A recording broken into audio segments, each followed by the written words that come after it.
우리가 기적의 40일 이제 16번째 시간 우리가 함께 합니다. 이제 벌써 오늘 말씀까지 진행을 하게 되면 저희가 전체 과정의 3분의 1을 진행하는 내용이 되겠습니다. 우리가 네 번째 주제인 하나님 만남에 대한 이야기를 계속 공부를 하고 있는데, 우리가 하나님을 만난 사람들, 바디메오의 이야기, 그리고 삭개오의 이야기, 그리고 니고데모의 이야기, 이렇게 세 사람에 이어서 오늘은 우리가 수가성 여인의 이야기를 우리가 함께 찾아보고자 하는 것입니다. 이 수가성 여인, 사마리아 여인이죠. 근데 우리가 이 수가성 여인에 대해서도 그동안에 오해를 하고 있었던 부분이 있어요. 우리가 바디메오, 삭개오, 니고데모 이야기를 할 적에도 우리 안에 있었던 오해의 이야기들을 우리가 함께 찾아보았죠. 근데 이 수가성 여인에 대하여도 우리는 표면적인 내용 때문에 우리가 이 여인을 오해한 적이, 또 그 오해에 근거한 해석들을 해왔던 것이 일반적인 그러한 모습이다, 이렇게 말씀을 드릴 수가 있는 거죠. 그러면 어떤 오해를 우리가 그동안에 했느냐? 이 수가성 여인을 우리가 부정한 여인이다, 이렇게 보통 생각을 해요. 특별히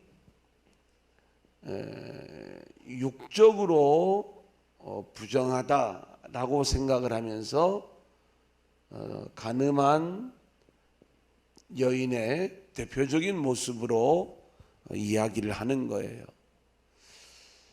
이 여인의 간음의 모습을 우리가 볼 수 있지만, 그것은 우리가 육적 간음보다는 영적인 간음의 모습이다, 오히려 이렇게 보는 것이 오늘 말씀을 우리가 제대로 보는 내용인데, 우리가 왜 이 수가성 여인에 대하여 육적 간음자로 그동안 보게 되었는가 라고 이야기할 때, 대표적으로 본문에 드러나고 있는 두 가지 내용에 대한 해석 때문에 그런 거예요.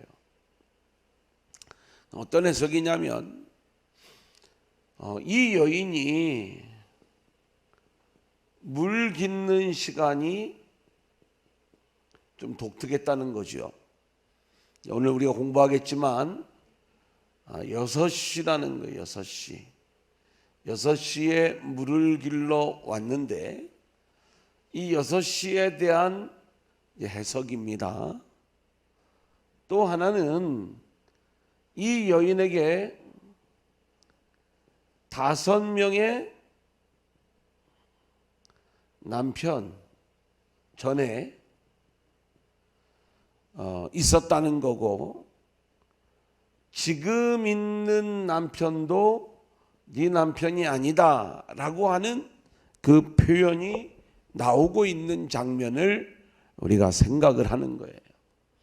그래서 이 수가성 여인은 지금 물을 길러 온 시간이 6시다라고 이야기했을 적에, 대부분 우리가 성경에서 이 시간을 이야기할 때 유대 시각, 유다 시각으로 이 시간을 생각을 한다면 더하기 6을 해주면 돼요. 그러면 낮 12시 이렇게 생각을 하는 거죠. 자, 그러면 낮 12시에 물을 기르러 오는 사람은 없어요. 왜냐하면 이 낮 12시라고 하는 시간은 유대인들이 또 이스라엘, 가나안, 또 이 사마리아 지역도 마찬가지인데 보통 물을 깃는 시간은 아침 혹은 저녁에 물을 깃는 겁니다. 그러면 이 낮 12시로 이 6시를 본다면 아주 이 여인은 독특한 여인이죠. 남이 물을 기르러 오지 않는 시간에 물을 기르러 오는 거예요. 그래서 이 6시를 낮 12시로 해석하는 분들은 어떻게 이 내용을 정리를 해 나가냐면 이 여인은 많은 사람들에게 자기 얼굴을 드러내면 너무나도 사람들에게 창피한 모습이기 때문에 아무도 물을 기르러 오지 않는 이 점심시간을 이용을 해서 물을 기르러 왔다. 이렇게 이야기를 하는 거예요. 물론 이 해석은 좀 틀렸다고 볼 수가 있어요. 왜냐하면 우리가 이 요한복음에 나오는 6시가 이게 몇 시냐라고 이야기할 때 이것을 낮 12시로 보는 게 상당히 무리가 있다 이렇게 말씀을 드릴 수가 있겠습니다. 요거 제가 좀 설명을 하고 넘어가려고 하거든요. 두 번째는 예수님이 이 여인에게 내 남편을 데려와라 라고 하는 이야기를 대화 중에 하세요. 그때 이 여인이 뭐라고 이야기를 하냐면 나에게는 남편이 없습니다 라고 이야기를 해요.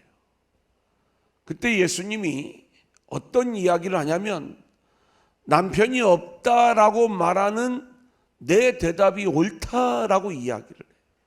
그러면서 너가 전에 5명의 남편이 있었고 지금 있는 남편도 내 남편이 아니다라고 이야기를 해요. 근데 이 말을 우리가 이렇게 결혼해서 사는 남편이라고 하는 그런 이 표면적 이야기로 이 내용을 해석을 한다면 물론 이 여인을 육적 간음자라고 얘기할 수가 있어요. 하지만 오늘 우리가 이 말씀을 같이 공부를 해나가면 분명히 알겠지만 예수님이 말씀하신 남편은 그런 어떤 남자와 여자의 부부관계를 이야기하는 남편이라기보다는 이 여인이 지금까지 진리인 줄 알고 붙잡고 살아왔던 자신의 영적인 목마름을 해결해 줄 수 있는 가짜 진리를 진짜 진리로 알고 자신이 붙잡아 왔던 그 거짓된 것들을 이야기하는 거예요. 이따가 우리가 같이 대화를 이제 내용을 풀면서 우리가 그 말씀을 함께 나눌 거거든요. 그래 성경은 이 남편을 이야기할 때 이 남편이 하나님이 이스라엘의 남편이 되는 이야기를 해요. 성경을 보면 그러니까 그런 얘기예요. 쉽게 이야기하면 우리가 이 땅에서의 결혼 관계를 이루며 살아가는 남자와 여자의 의미라기보다는 실제로 이 여인에게는 하나님이 남편이 되었어야 되는데 엉뚱한 것을 의지하고 살아가는 그러한 모습이 이 안에 담겨져 있다. 자, 그렇다면 오히려 오늘 본문에 등장하는 이 여인을 우리는 어떻게 보는 것이 옳으냐라고 이야기를 할 때, 자, 첫 번째는 이 여인은요, 한번 따라해 볼까요? 참된 예배를 갈망하는 여인. 참된 예배가 뭐냐? 진정한 예배를 갈망하는 여인이었다. 이 여인의 진짜 모습은 원래 참 예배가 무엇입니까? 이것이 이 여인의 궁극적인 관심 중에 하나였어요. 자, 두 번째 한번 따라해 볼까요? 메시아를 기다리던 여인.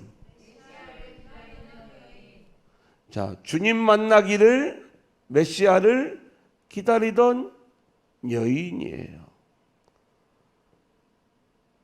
세 번째는 우리가 조금 해석에 좀 무리가 있을 수는 있지만 한번 따라하겠습니다. 사마리아의 영적 지도자. 지도자라고 얘기하기에는, 영적 지도자라고 이야기할 때 왜 이렇게 우리가 이 여인을 볼 수 있는가? 예, 이 부분들은 우리가 이제 오늘 말씀을 함께 공부를 해나가면서 우리가 오해했던 이 사마리아 수가성 여인에 대한 이야기들을 우리가 함께 찾아보고자 하는 거예요. 자, 그러면 우리 한번 같이 3절, 4절 우리 한번 같이 읽어볼까요? 유대를 떠나사. 시작. 유대를 떠나사 다시 갈릴리로 가실새 사마리아를 통과하여야 하겠는지라. 자, 이스라엘 지도를 우리가 좀 간단하게 그리면, 좀 이게 갈릴리 바다고요. 이게 사해다 이렇게 이야기를 할 때, 자, 좀 보겠습니다. 이 남쪽을 우리가 유대라고 하죠. 유대를 떠나서 갈릴리로 가신다는 건 일로 가는 거예요. 여기 이제 갈릴리 지역으로. 갈릴리로 가는데, 물론 지금 예수님이 이 유대는 이 유대 땅 중에서도 이 예루살렘을 이야기하는 내용이겠죠. 이 예루살렘을 떠나서 다시 갈릴리로 가는데, 여기에 원래 뭐가 있냐면 사마리아라고 하는 지역이 있어요.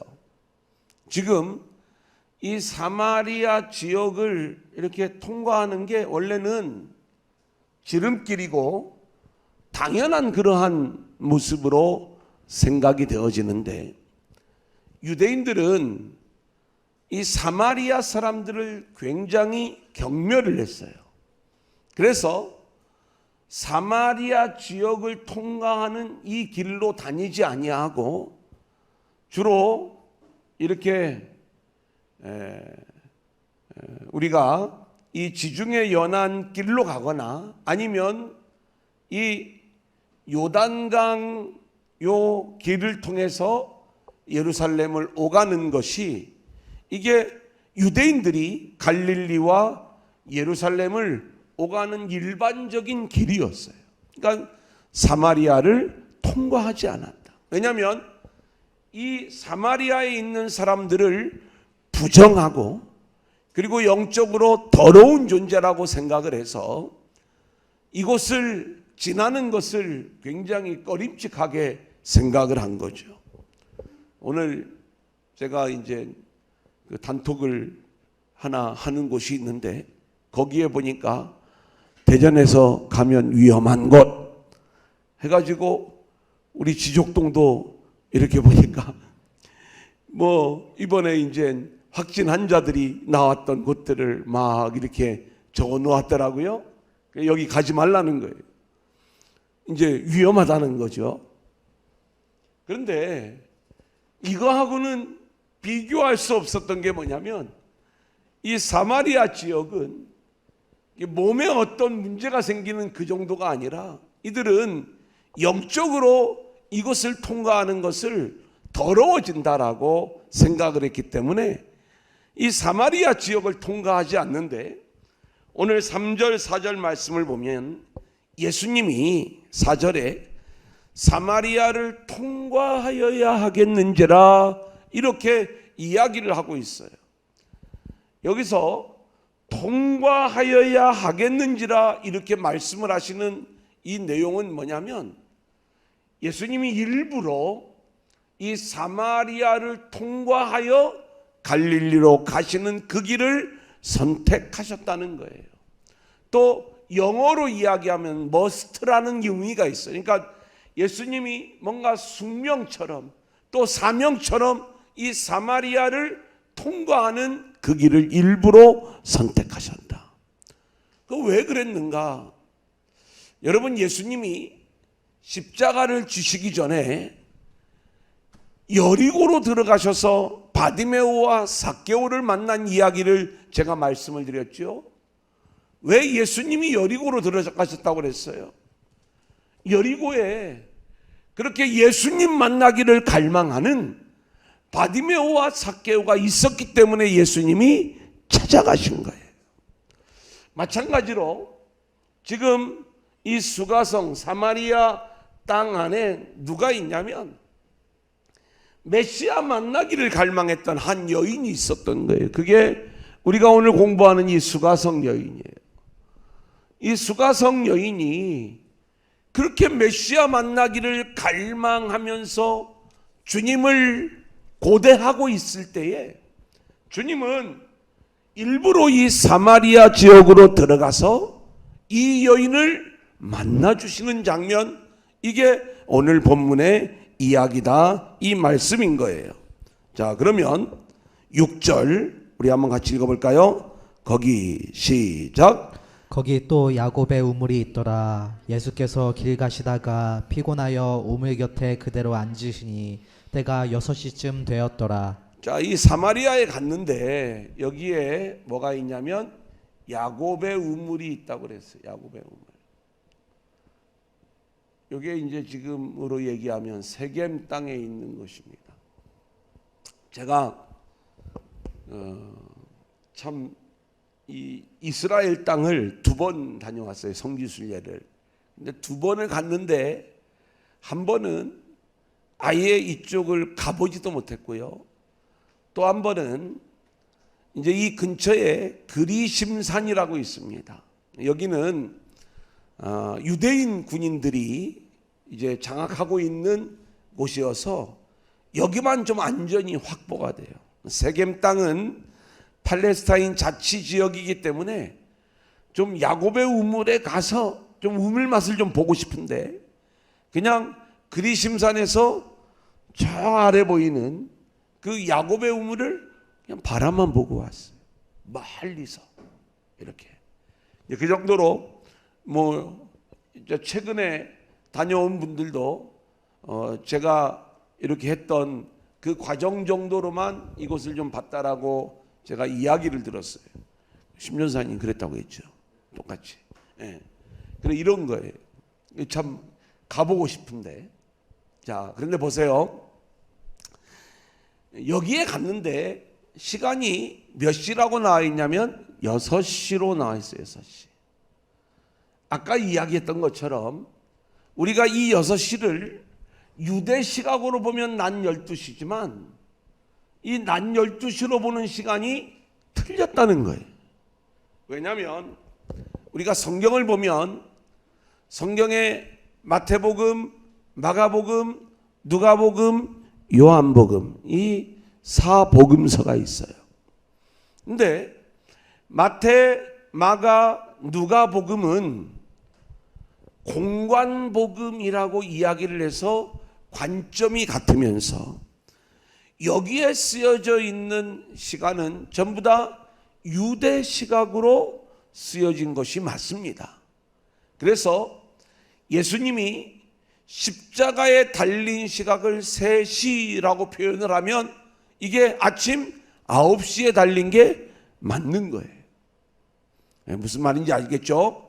그런데 오늘 본문에 나오는 이 6시 요한복음의 시간은 유대 시각으로 보기보다는 로마 시각으로 쓰여진 것이다. 이렇게 보는 게 훨씬 더 정확합니다. 그리고 그게 우리가 전체를 풀어나가는 데 있어서 어려움이 없는 거예요. 왜 그러느냐? 우리가 이제 주석책을 보면 이 부분에 대하여 로마 시각으로 보는 학자들하고 유대 시각으로 보는 학자들의 이 다양한 견해들이 나오고 있는 게 사실이지만 우리는 그 주석가들의 이야기를 좀 뛰어넘어서 이 요한복음에 나오는 시간들을 좀 몇 군데를 찾아보면 금방 그 내용을 우리가 쉽게 이해할 수가 있는 거예요. 왜냐하면 요한복음은 시간을 표현한 곳이 4번 등장을 해요. 그러면 이 4번이 전부가 다 로마 시각으로 기록되었든지 아니면 유대 시각으로 기록되었든지 둘 중에 하나이지 않겠어요? 그런데 이걸 유대 시각으로 우리가 해석을 하면 도저히 안 풀리는 시간들이 몇 군데가 있어요. 이제 그게 첫 번째로 등장하는 것이 안 풀리는 부분입니다. 예수님이 빌라도에게 재판을 받은 시간, 이 재판을 받은 시간을 요한복음에서는 제6시다 그래요. 6시. 6시라고 안 하고 6시. 그러면 우리가 생각을 할 때 만약에 이것이 이 6시라고 하는 이 시간이 로마 시각이면은 난 12시가 되는데 공간복음에 의하면은 난 12시면 우리 주님은 이미 어디에 계신 거예요? 십자가에 달려있는 시간인데 빌라도에게 재판을 받는 시간을 난 12시라고 보는 것은 잘못된 해석이라는 거예요. 그래서 로마 시각으로 봐야 되는 것은 뭐냐면 이 6시는 그대로 오전 6시예요. 로마 시각 그대로. 이걸 우리가 로마 시각으로 보면 예수님이 오전 6시에 빌라도에게 재판을 받으시고 그리고 9시에 십자가에 달리시는 것 아주 자연스러운 거죠. 근데 이 부분에 대하여 많은 안티 기독교인들이 너희들 성경을 진리라고 믿는데 이 복음서에도 보니까 예수님 십자가에 달린 시간도 이렇게 엉망으로 엉뚱하게 이렇게 해석을 하고 있는데 그 가짜 말씀을 진짜로 믿고 있느냐, 이렇게 기독교를 비난하는 사람들이 많이 있거든요. 여러분 인터넷에 검색을 해봐도요 그런 어떤 비난들이 많이 있어요.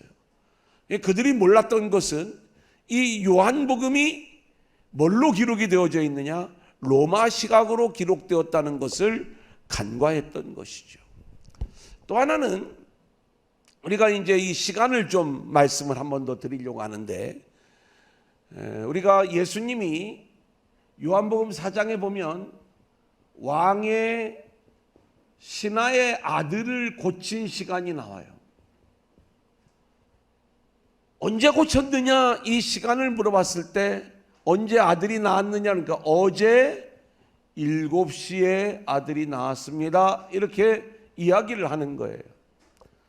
여러분 이 스토리를 좀 잠깐 제가 말씀을 좀 드릴게요. 이건 왜 이 시간을 우리가 아는 게 중요하기 때문에 말씀을 드리는 거예요. 우리는 가버나움에 있던 왕의 신하가 자기 아들이 거의 병 때문에 죽게 되자 누구를 찾아오느냐면 예수님을 찾아오는데, 예수님이 어디에 와 있냐면 가나에 가 있는 거예요. 가나에 우리가 그 혼인잔치 했던 이곳에. 그러자 이 왕의 신하가 여기에 있는 예수님을 만나러 와요. 그리고 내 아들의 문제를 이야기하는 거예요. 근데 예수님이 좀 함께 가서 이 아들을 어떻게 좀 고쳐줄 줄 알았는데 내 아들이 나았다, 염려하지 말고 가라, 이렇게 얘기를 해요.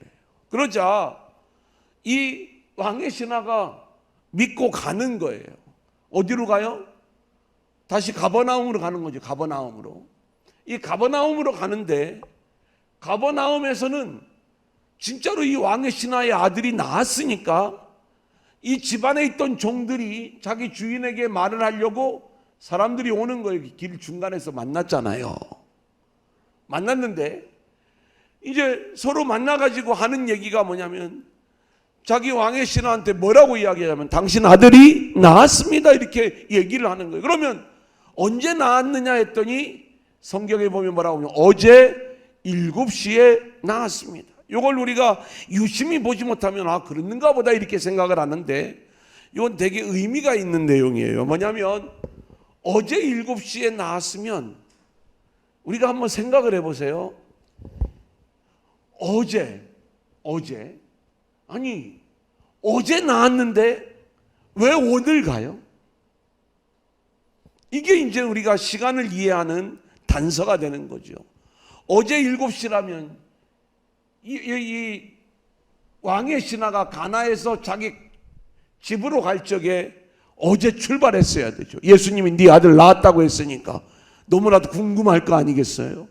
믿고 갔다고 했는데 그러면 얼른 가서 확인해 보고 싶은 게 그 마음이지 않겠어요? 가는 거에 출발을 해서 가버나움에서도 아니 주인의 아들이 나왔으면 얼른 와서 알려줘야 될 거 아니에요. 그 다음날 알려줄 이유가 없는 거죠. 그러면 왔으면은 몇 시에 나왔냐? 야 7시에 나왔습니다. 이렇게 이야기를 하면 되게 쉬운데 어제 7시라고 하니까 이게 문제가 되는 거예요.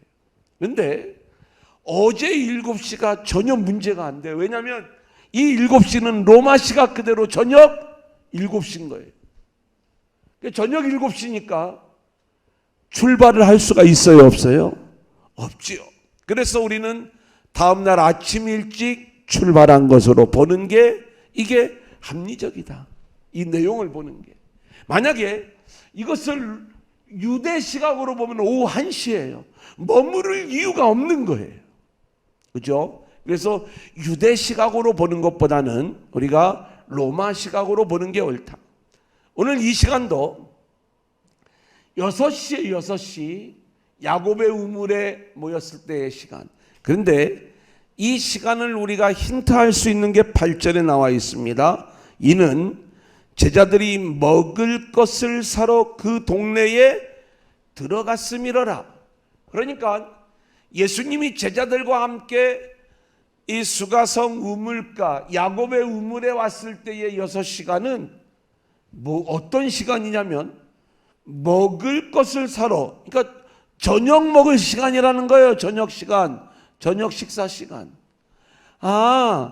유대 시각으로 보는 난 12시가 맞는 게 아니라 이 여인은 지극히 정상적으로 저녁에 사람들이 물 깃는 시간 저녁 6시에 물을 기르러 이 수가성 우물가에 와 있었던 것이고, 예수님은 이 여인을 만나기 위하여 일부러 사마리아로 들어가서 이 여인을 만나서 이 여인과 대화를 시작하시는 거예요. 그냥 시작하는 게 아니에요. 예수님은 이 여인이 어떤 여인인가를 알고 있었어요. 사마리아 여인이었지만 그럼에도 불구하고 이 여인의 마음속에 그렇게 주님 만나기를 갈망하고 있었던 것을 아시기에 일부러 사마리아로 들어가셔서 이 여인을 만나시고, 그리고 이 여인에게 너가 그토록 기다리던 메시아가 바로 나야 라고 하는 이 이야기들을 들려주시면서 대화를 이끌고 가는 그 내용을 우리가 보게 될 것입니다. 자, 한번 볼까요? 그러면 7절을 우리가 한번 보겠습니다. 사마리아 시작. 사마리아 여자 한 사람이 물을 기르러 왔음에 예수께서 물을 좀 달라 하시니. 자, 여기 지금 사마리아에서 누구와 누구가 만나냐면 예수님하고 지금 이 수가성 여인하고 만나는 장면이에요. 우연이 아닌 거예요. 예수님은 그렇게 주님 만나기를 갈망하던 이 여인을 만나기 위하여 일부러 사마리아로 들어왔고요. 그리고 이 야곱의 우물에서 이 여인을 기다리고 있는 거예요. 이 여인이 물을 기르러 와요. 제자들은 저녁거리를 준비하러 떠난 상태에 어딘가 먹을 것을 구하러 간 그 상태에 예수님과 이 여인 둘의 만남이 탁 이루어지는 거예요. 예수님은 알고 있었죠. 예수님이 이 여인에게 이제 말을 거는 겁니다. 무슨 말을 거냐면 물을 좀 나에게 달라, 이 이야기를 하는 거예요. 여러분, 이게 아무것도 아닌 것 같아도요, 여기에는 이쪽에 있네요. 정말 하나님, 우리 주님이 하시는 깊은 이야기가 좀 담겨 있어요. 좀 지울게요, 제가 이걸. 이 아래는 이따가 또 좀 봐야 되니까.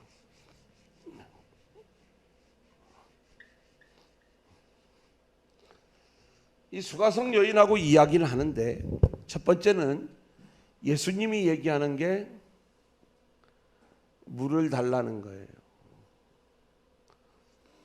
근데 이 여인의 반응을 우리가 한번 볼까요? 뭐라고 이야기를 하는지. 자, 9절 우리가 한번 같이 읽겠습니다. 사마리아 여자가 시작. 사마리아 여자가 이르되 당신은 유대인으로서 어찌하여 사마리아 여자인 나에게 물을 달라 하나이까 하니 이는 유대인이 사마리아인과 상종하지 아니함이로라. 자, 이 여인이 뭐라고 이야기하냐면 당신은 유대인이야. 게다가 남자요. 그러면 유대인 남자로서 사마리아 여자인 나에게, 그러니까 유대인들이 누구를 무시해요? 사마리아인을 무시해요. 또 여자를 무시해요. 상종을 왜 하지 않는, 왜 상종을 하지 않아요? 사마리아 사람은 부정하다고 생각을 하는 거예요. 더군다나 여자는 아예 그 당시에는 사람의 어떤 인권이 취급당하기 어려운 그러한 상황 속에서 존재했던 부분이 이 사마리아 여인의 모습이었다 이 말입니다. 지금 이 여인은요, 예수님에게 쏘아 붙이고 있는 거예요. 반항하는 거예요. 그토록 종교적인 이유로 사마리아인을 멸시하고, 그리고 여자를 멸시하는 당신들, 아니 왜 나한테 물을 달라고 말을 걸고 있느냐? 뭔가 종교적으로는 그렇게 우리를 무시하면서 필요한 게 있으니까 도움을 요청하는 것이냐? 이렇게 쏘아붙이고 있는 거죠. 그때 주님이 아주 놀라운 이야기를 해요. 한번 볼까요?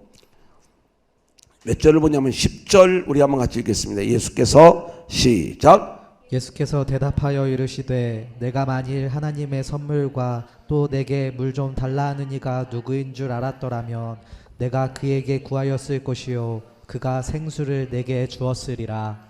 뭐라고 이야기를 하냐면 너 지금 물을 달라고 하는 내가 누구인 줄 너가 알았더라면 오히려 너가 나에게 물을 구하였을 것이다.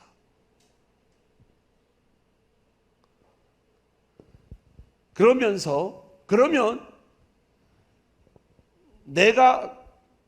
그가 생수를 내게 주었을 것이다. 이 참 굉장히 예수님이 심오한 이야기를 해요. 자, 보세요. 우리가 이것은 지금 예수님이 먼 길을 여행을 해오셨어요. 사실 예수님이 갈증이 날만도 하지요.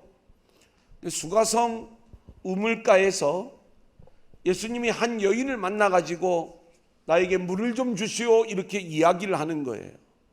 그러자 이 여인은 유대인 남자들이 그토록 종교적인 이유로 자신들을 멸시하면서 오히려 자신의 목마름의 필요를 구하는 이 유대인 남자가 꼴보기 싫었던 거예요. 그래서 쏘아 붙인 거죠. 근데 예수님이 거기서 물러서지 않고 뭐라고 이야기를 하냐면 너한테 지금 물을 달라고 한 내가 누구인 줄 당신이 알았더라면 오히려 너가 나한테 물을 구했을 것이고 그러면 내가 너에게 생수를 주었을 거야 이렇게 이야기를 해요. 그러면서 자신을 하나님의 선물로 표현하고 있는 것을 우리는 보게 되는 거예요. 지금 예수님이 이 여인에게 물을 달라고 이야기를 하는 것은 이 여인과의 대화를 시작하는 하나의 접촉점이었어요. 그러면서 이 여인이 부정적인 반응을 보였을 때 예수님은 이제 자신의 이야기를 하나하나 열어놓는 것이요. 내가 너한테 물을 달라고 이야기를 했지만 실상은 너가 나한테 물을 구해야 됐던 것이고 그렇다면 내가 너에게 생수를 주었을 거야 이렇게 이야기를 하는 거죠. 이때 이 여인은 깜짝 놀랍니다.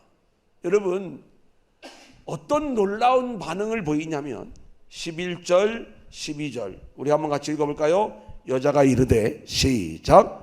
여자가 이르되 주여 물 기를 그릇도 없고 이 우물은 깊은데 어디서 당신이 그 생수를 얻겠사옵나이까. 우리 조상 야곱이 이 우물을 우리에게 주셨고 또 여기서 자기와 자기 아들들과 짐승이 다 마셨는데 당신이 야곱보다 더 크니이까. 예, 지금 이 여인이 예수님에게 뭐라고 또 항변을 하냐면 두 가지 얘기를 해요. 하나는 이 우물이 깊다는 거예요. 그리고 물기를 그릇이 없다는 거예요. 지금 그 우물가에 이 우물이 깊고 물기를 그릇이 없는데 어떻게 물을 나한테 준다고 당신이 이야기를 합니까? 라고 이야기하는 게 첫 번째 항변이고요. 두 번째는 아주 의미심장한 이야기를 합니다. 당신이 야곱보다 더 큰 분입니까? 큰 사람입니까? 라고 하는 이 질문을 하고 있는 거예요. 자, 보세요. 우리가 지금 이 여인을 되게 무시하면 안 돼요. 우리는 흔히 이 여인이 육적 간음자고 그리고 육적 쾌락을 쫓아 사는 그러한 여인이었다라고 생각을 하니까 이 모든 이 예수님과의 대화들을 예수님은 내가 너한테 생수를 주었을 거야 라고 이야기할 때 우리는 그 생수가 주님이 주시려고 하는 생수가 육적 목마름을 해결해 주는 생수가 아닌 영적 목마름의 문제를 해결해 주는 진리의 생수라는 걸 우리는 알아요. 그러니까 예수님은 지금 진리의 생수를 주려고 하는데 이 여인은 육적인 목마름을 해결해 주는 그 물을 찾고 있다라고 생각을 하면서 예수님과 이 여인의 차이점을 우리가 자꾸 이야기하려고 할 때가 많아요. 그런데 이 여인은 등장하는 처음부터 뭘 이야기하냐면 유대인들이 사마리아인을 무시하고 있는 그 종교적인 문제를 제기하고 있는 거예요. 이 여인은 사실은 대개 이 유대인과 또 이 사마리아인 사이에 있는 이 종교적 갈등의 문제를 잘 알고 있었어요. 그리고 이 문제에 대하여 부당하다고 생각을 하고 있었고 그리고 그 부당함에 대하여 단호하게 이 유대인 남자에게 이야기할 정도로 뭔가 의식이 있었던 그러한 여인의 모습이다. 우리가 이렇게 이야기를 할 수가 있는 거예요.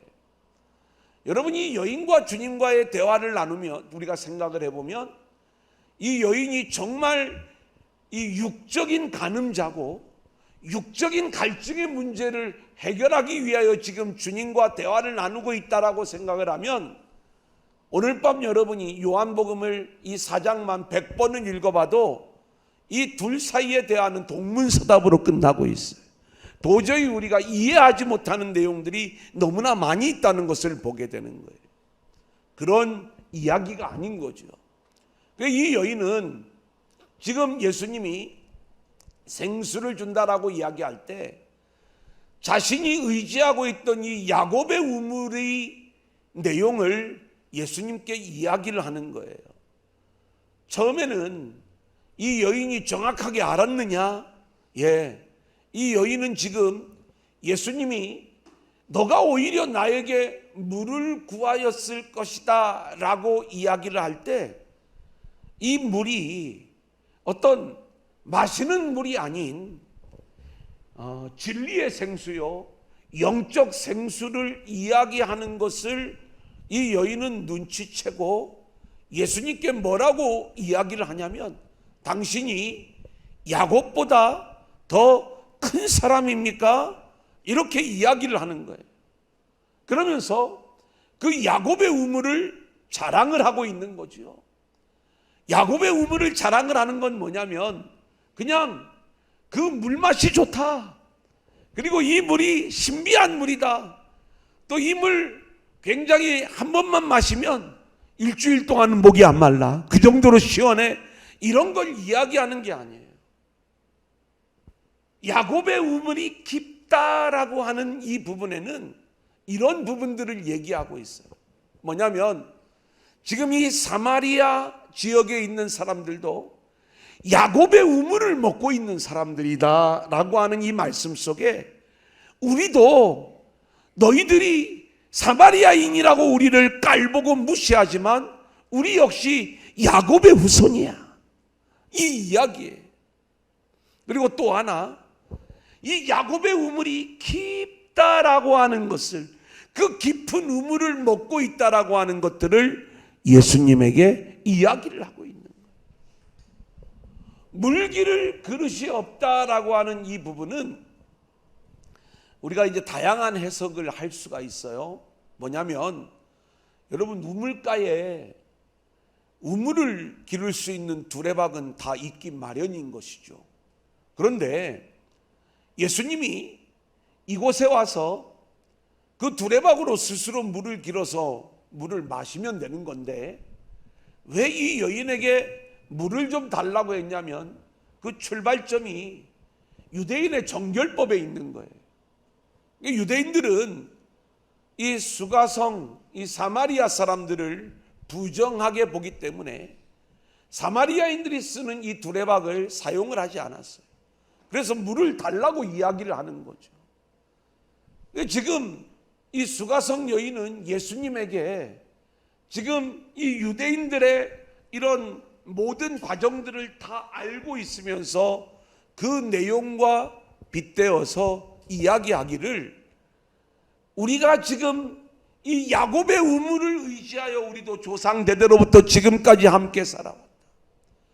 야곱이 주는 그 우물이 우리의 목마름의 문제를 지금까지 해결해 줬다. 이 야곱의 우물, 이 안에 있는 두레박, 너희들은 부정하다고 그렇게 그 두레박도 사용하지 않으면서 어디서 어떤 물을 줄 수 있다는 말이냐. 그러면서 그 내용을 빗대어 가지고 결정타를 날리는 게, 당신이 야곱보다 큰 사람이요? 야곱이 주는 그 진리의 생수를 자신들은 지금까지 마시면서 이 목마름의 문제를 해결해 왔는데, 당신 그러면 그렇게 야곱보다 더 큰 사람으로서 진짜 목마르지 않는 생수를 우리에게 줄 수 있단 말이요? 이걸 질문을 하는 거예요. 그때 우리 주님이 이야기를 하죠. 13절 14절 우리 한번 같이 읽어볼까요? 시작. 예수께서 대답하여 이르시되 이 물을 마시는 자마다 다시 목마르려니와 내가 주는 물을 마시는 자는 영원히 목마르지 아니하리니 내가 주는 물은 그 속에서 영생하도록 솟아나는 샘물이 되리라. 자, 야곱의 우물이 주는 물은 뭐라고 했어요? 다시 목마름이 오는 물이에요. 이거는 우리가 율법의 세계라고 얘기할 수 있어요. 구약의 세계. 자, 그런데 내가 주는 물, 내가가 누구예요? 예수님이죠. 예수님이 주는 물은 뭐라고 이야기를 해요? 영원히 목마르지 않는 물이다, 이렇게 이야기를 해요. 여러분 한번 보세요. 우리가 지금 예수님이 이야기하는 이야기는 지금 이거예요. 너희들이 자랑하는, 너희들이 지금까지 야곱의 우물을 먹고 살아왔다고. 그 물은 단순히 그 수가성 그 우물의 이 육적 생수를 이야기하는 게 아니라 야곱의 후손이라고 주장을 하면서 그 야곱이 주는 물을 너희들도 먹고 여태까지 살아왔다라고 주장을 하고 있는데, 그래, 그 야곱의 우물이 깊은 거 인정해. 하지만 이 물은 다시 목마른 물이야. 여러분, 제 얘기를 잘 들어야 돼요. 예수님이 얘기하는 이 물이라고 하는 의미는 너희들이 그렇게 야곱의 후손이라고 주장하면서 여태까지 진리로 믿고 살아오면서 마셨던 그 물은 너희의 영적 목마름을 해결해 줄 수 없는 물이야. 잠깐 그 목을 죽일 수 있을지는 모르지만 다시 목마를 수밖에 없어. 그런데 내가 주는 물은 영원히 목마르지 않는 물이야. 아멘. 이 진리의 생수, 예수님이 주는 그 이야기를 주님이 이야기할 때 이 여인은요, 그 주님의 이야기를 정확하게 알아들어요. 그래서 뭐라고 이야기를 하냐면 15절 이 여인이 뭐라고 이야기하는가? 시작.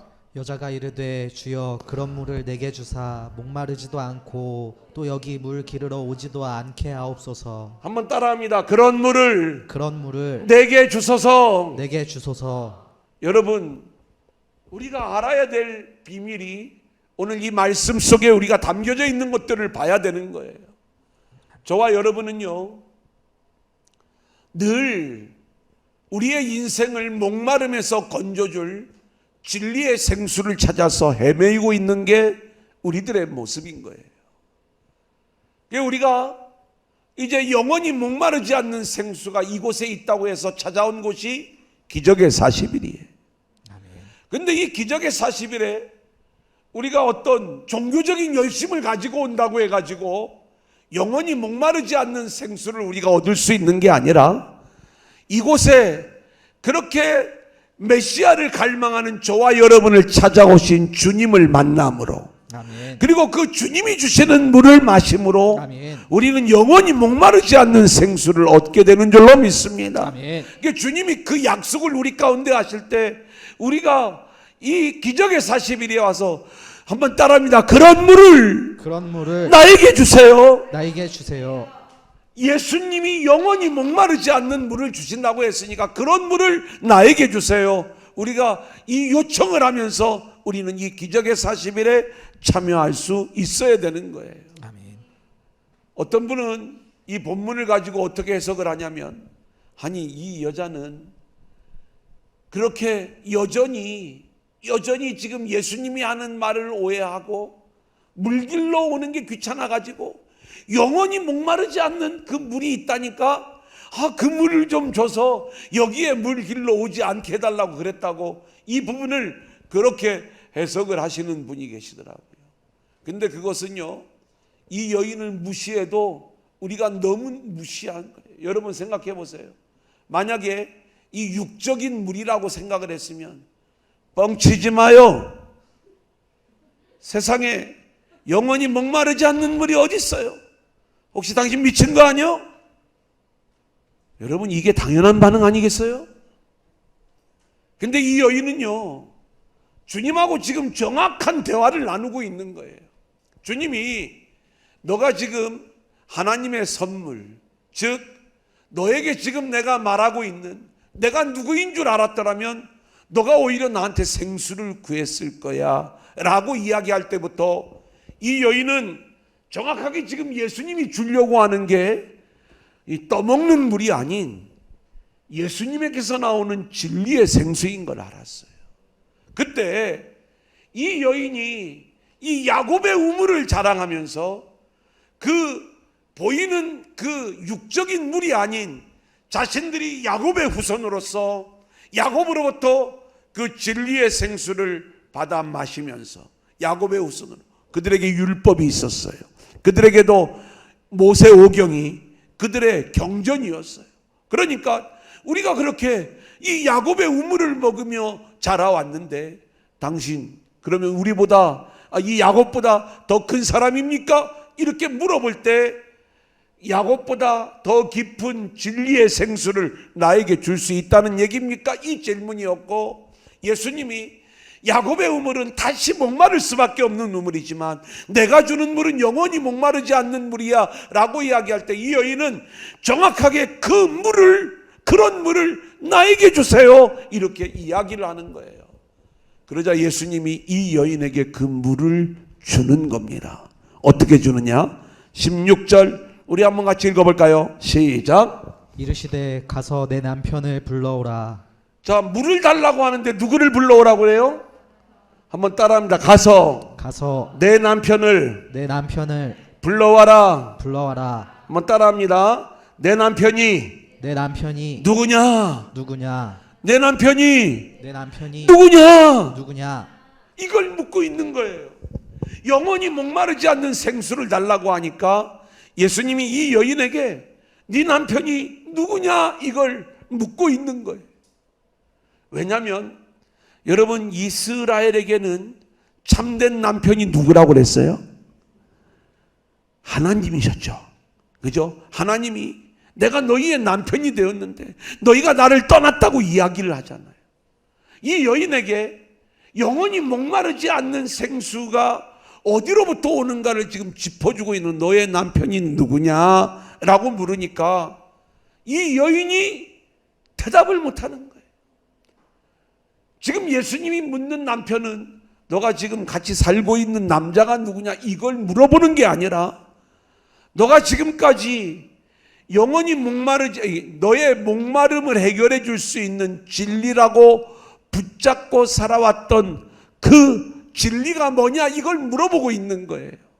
그때 이 여인이 뭐라고 이야기를 해요? 나는 남편이 없습니다. 이렇게 이야기를 하죠. 자, 17절 18절 우리 한번 같이 읽어볼까요? 시작. 여자가 대답하여 이르되 나는 남편이 없나이다. 예수께서 이르시되 내가 남편이 없다 하는 말이 옳도다. 너에게 남편 5이 있었고 지금 있는 자도 내 남편이 아니니 내 말이 참되도다. 자, 예수님이 가서 내 남편을 불러와라 이야기를 해. 내 남편이 누구냐 물어보니까 여인의 대답이 뭐예요? 나는 남편이 없습니다. 내 남편은 가짜였습니다. 내가 여태까지 붙잡고 있었던 것, 그것은 내 남편이 아니었습니다. 이 얘기예요. 육적 쾌락을 위해서 이 남편 저 남편 골라다녔던 그 여자가 아니었다 이 말입니다. 그런데 예수님이 이야기를 뭐라고 이야기하냐면, 너가 전에 5 남편이 있었고 지금 있는 남편도 내 남편이 아니다. 이 이야기는 우리가 정말로 이 여인이 전에 1, 2, 3, 4, 5 이 5명의 남편이 있었고 지금 한 남편을 데리고 사는데 이 남편도 남편 무시를 못한다는 그런 육적 남편도 아니고, 또 어떤 분은 이 본문을 해석하기 위해서 이 여인은 우리가 시형제도라고 형이 죽으면 둘째가 그 형수에게 들어간 남편이 되고 또 둘째가 죽으면 셋째가 들어간 남편이 되는 이 부분을 가지고 이 본문을 해석해 주는 분이 계세요. 그런데 저는 그것도 결국 육적 남편을 이야기하는 거잖아요. 저는 거기에 동의하지 않아요. 지금 여기에서 말하는 남편은 우리가 세상에서 들고 사는 그런 어떤 남편의 이야기가 아니라 이 여인이 여태까지 진리인 줄 알고 붙잡고 살아왔던 존재를 얘기하는 거예요. 그러면 전에 왜 5이라고 표현을 하느냐라고 할 때 우리는 소름 돋는 얘기가 하나 있어요. 뭐냐면 지금 전에 있던 5명의 남편도 네 남편이 아니고 지금 있는 남편도 네 남편이 아니다 라고 이야기하면서 진짜가 될 남편을 이렇게 5 플러스 1 플러스 1의 구조로 설명을 해주고 있어요. 제가 시간이 요약이 돼서 다 설명을 해드릴 수는 없지만 우리가 요한계시록을 보면 요한복음과 그리고 요한계시록은요 동일한 그 내용들을 우리 가운데 보여주고 있어요. 그러니까 동일한 저자예요. 그러니까 사도 요한이 요한복음을 기록을 했고 또 사도 요한이 요한계시록을 우리가 기록을 한 걸 보는데, 요한계시록에 보면 이 사도 요한이 일곱 머리 10뿔에 대한 이야기들을 할 때 그 7을 5 플러스 1 플러스 1의 구조로 설명을 하고 있는 걸 보게 돼요. 그래서 이제 우리가 요 5 플러스 1 플러스 1의 구조를 우리가 어떻게 해석을 할 수 있느냐라고 이야기할 때 그 의미를 여기서 제가 판단하고 있는 것들은 있지만 그렇게 하나하나 이건 영적으로 이런 의미입니다라고 하는 것들을 이야기해 주는 것은 그렇게 큰 의미가 있는 건 아니에요. 어쨌든 이 여인이 지금까지 그렇게 그 안에서 영적 전쟁을 하면서 이게 내 남편일까? 이게 내가 붙잡아야 될 남편일까? 이게 맞을까 하면서 이 여인이 진리를 찾아 헤매어 왔던 그 과정들을 이야기하는 거고, 그 고뇌가 보여주는 게 뭐냐면 이 여인이 이제 예수님을 알아보기 시작을 하는 거예요. 그러면서 이 여인의 속에 있던 것들이 하나하나 나오기 시작을 하는 거예요. 뭐라고 이야기를 하는가? 19절 우리 한번 같이 읽어볼까요? 시작. 여자가 이르되 주여 내가 보니 선지자로소이다. 아니, 전에 5 남편이 있었고 지금 있는 남편도 내 남편이 아니니 남편이 없다는 내 말이 참되도다, 이 말을 하니까 예수님 앞에 바짝 엎드리는 모습으로 주여 내가 보니 당신은 선지자가 틀림없습니다, 이렇게 이야기를 하는 거예요.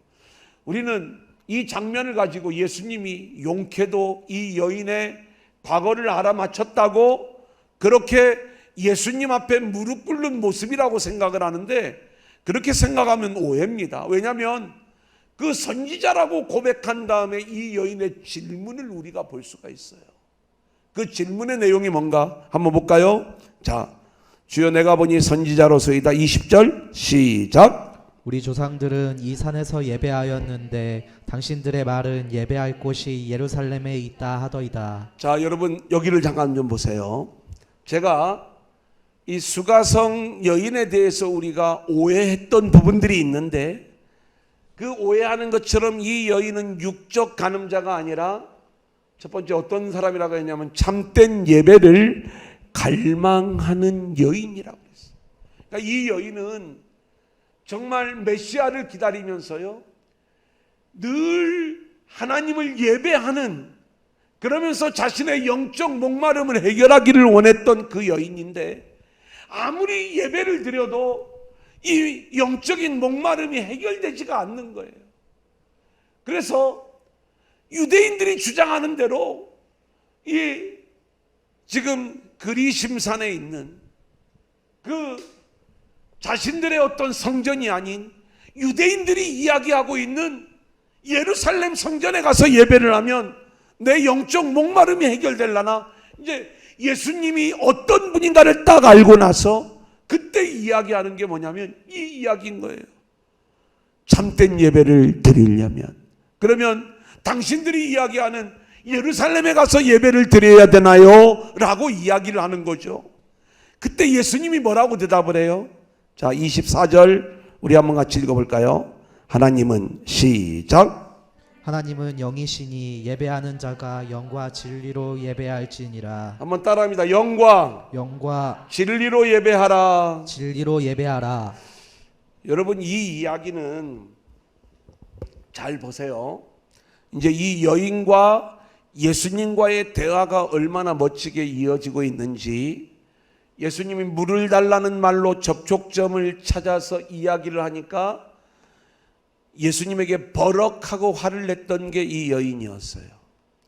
그러자 예수님이 하나님의 선물로 찾아온 내가 누구인 줄 너가 알았더라면 너가 오히려 나에게 물을 구하였을 것이고 내가 너한테 생수를 줬을 거야, 이렇게 이야기를 하니까 이 여인은 예수님에게 내가 여태까지 야곱의 우물을 먹으면서 이 목마름의 문제를 해결해 왔는데 당신이 야곱보다 더 큰 사람입니까? 이렇게 물어보는 거예요. 그러자 야곱이 주는 물 너희들 다시 목말라. 그건 진리의 생수가 될 수 없어. 내가 주는 물이 영원히 목마르지 않는 물이야. 그러자 이 여인이 그 물 나에게 주세요, 이 요청을 하는 거예요. 그때 내 남편을 불러와. 너가 지금 의지하고 있는 그 남편 바꿔야 돼. 그 남편을 누구로 바꿔야 되는 거예요? 예수님으로 바꿔야 되는 거예요. 너가 지금까지 5 남편이 있었고 지금 있는 남편도 내 남편이 아니야.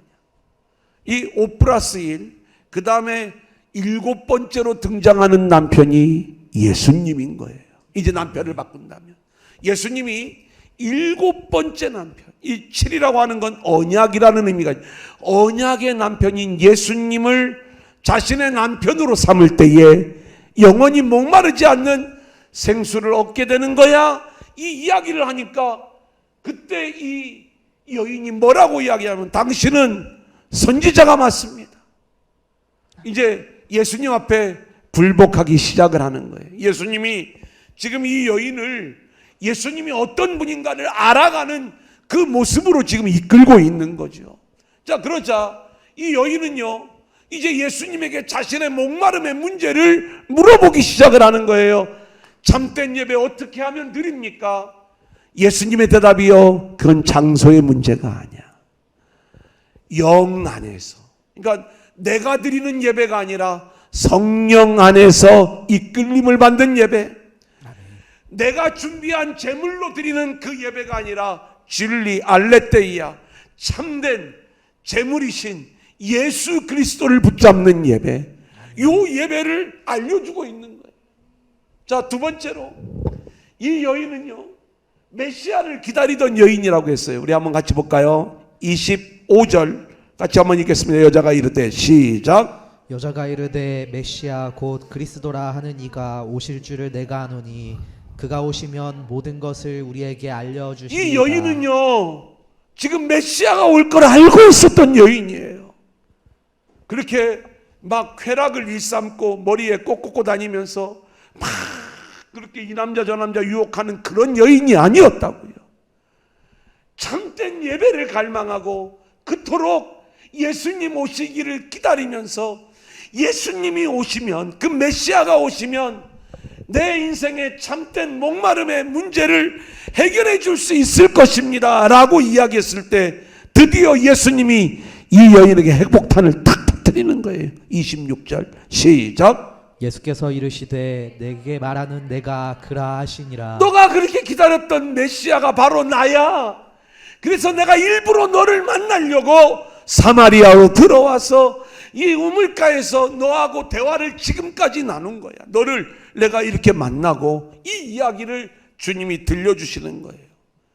그러니까 이 여인이요, 뒤집어지는 거예요. 28절 29절 같이 읽어볼까요? 여자가 시작. 여자가 물동이를 버려두고 동네로 들어가서 사람들에게 이르되 내가 행한 모든 일을 내게 말한 사람을 와서 보라. 이는 그리스도가 아니냐 하니. 여러분, 이 사람이요, 이 여인이요, 물동이를 버려두고 자기 동네로 들어갑니다. 그리고 소리를 치는 거예요. 여러분, 일로 좀 나와보세요. 다 나와보세요. 그러니까 동네 사람들이 다 나와요. 여러분, 이 여인이 동네 사람들로부터 신뢰를 받는 여인이라는 걸 우리가 알 수가 있어요. 왜냐하면 이제 우리가 오늘 본문을 잘 읽어보면 그 장면이 나오거든요. 이 여인이 내가 예수님을 만났는데 이 예수님, 이분이 바로 내가 그토록 기다리던 메시아야, 이 얘기를 말로 전했어요. 그랬더니 동네 사람들이 다 예수님을 믿었다는 거예요. 제가 이 사마리아, 이 수가성 여인은 사마리아의 영적 지도자라고 여기다가 써놓은 이야기가 바로 그거예요. 이 여인이 동네 사람들에게 가서 막 이야기를 하는 거예요. 내가 메시아를 만났다고. 근데 오늘 표현해 보면 그렇게 표현 안 돼 있죠. 뭐라고 이야기했냐면 이렇게, 내가 행한 모든 일을 내게 말한 사람을 와서 봐라. 내가 행한 모든 일이 뭔지 아세요? 이 여인은요, 영적 목마름의 문제를 해결하기를 원했어요. 그래서 너희들 알잖아, 내가 이 영적인 목마름을 해결하려고 이렇게 예배도 드려보고 이런 진리를 붙잡아도 보고 그렇게 애써오며 노력했는데 이 모든 문제를 해결해 주신 이분이 바로 메시아가 아니냐. 내가 그 메시아를 만났어. 그렇게 예수님을 소개했을 때 동네 사람들이요, 뭐라고 이야기를 하냐면 30절, 그들이 동네에서 나와 예수께로 오더라 그러는 거예요. 자, 그러면서 이제 이 사장의 마지막 부분을 좀 보겠습니다. 40절부터 42절까지 우리 읽고 설명해 드리고 정리하도록 하겠습니다.